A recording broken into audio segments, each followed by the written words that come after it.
When you walk in the Glasgow Necropolis, you're treading in the footsteps of history.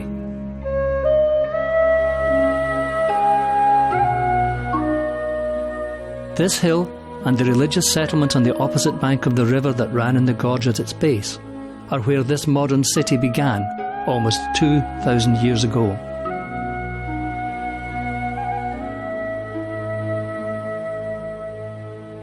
The merchants of the city bought this land 400 years ago and some 200 years later developed it as a beautiful garden cemetery with wonderful panoramic views over the city that they had helped to create. A place they felt it was fitting for themselves and their families to rest.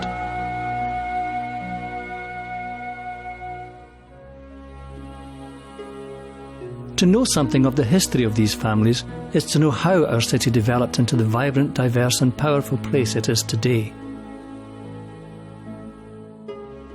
In their names, you can trace the changes from an agrarian culture through the upheavals of the Industrial Revolution and shipbuilding, from an intellectually constrained society to one where thought, art and science could blossom. The family of the inventor of the blast furnace is here. The blast furnace is perhaps the key enabling invention that created the world cradled in steel in which we still live. Here too is the family of ironmasters who tried to steal the invention. Intellectual property theft is not a new thing.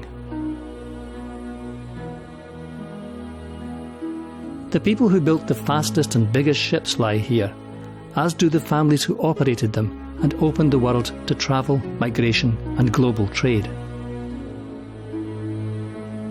There's also a darker side.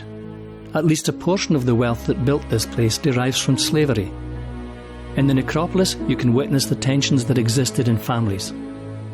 Some of the people remembered here were at the forefront of abolition, driving the movement for manumission, while their cousins were plantation owners, cotton millers and tobacco merchants.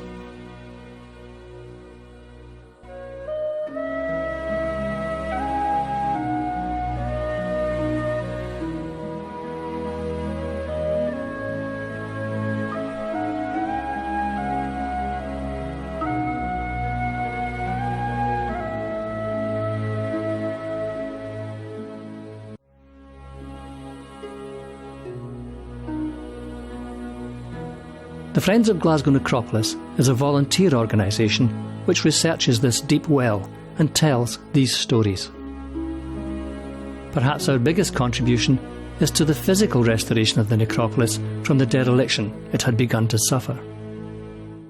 The Friends raised some money and seeded the idea. Glasgow City Council understood the importance of this place and began to invest real money. To tour the Glasgow Necropolis with a volunteer guide from the Friends is free, although we do ask for donations. Every penny of the money we receive from you goes to fund improvements. There are no administration charges and there are no fees to guides.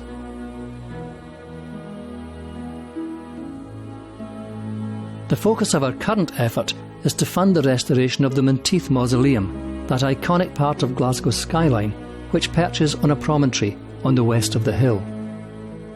But we're very much in the hands of your generosity. Let's hear now from our chairperson, Ruth Johnston. This mausoleum was designed for the Major Archibald Douglas Monteith, who was an officer in the East India Company. He was buried here in 1842. This mausoleum is now in real need of conservation, and some of the issues need addressing quickly. This monument used to have on the porch animal heads, which you could see clearly. Over the last few years, the erosion to the stone is visible here. There is a monument in Edinburgh which shows clearly the same architect did the same porch and shows the detail as it would have been originally on this monument.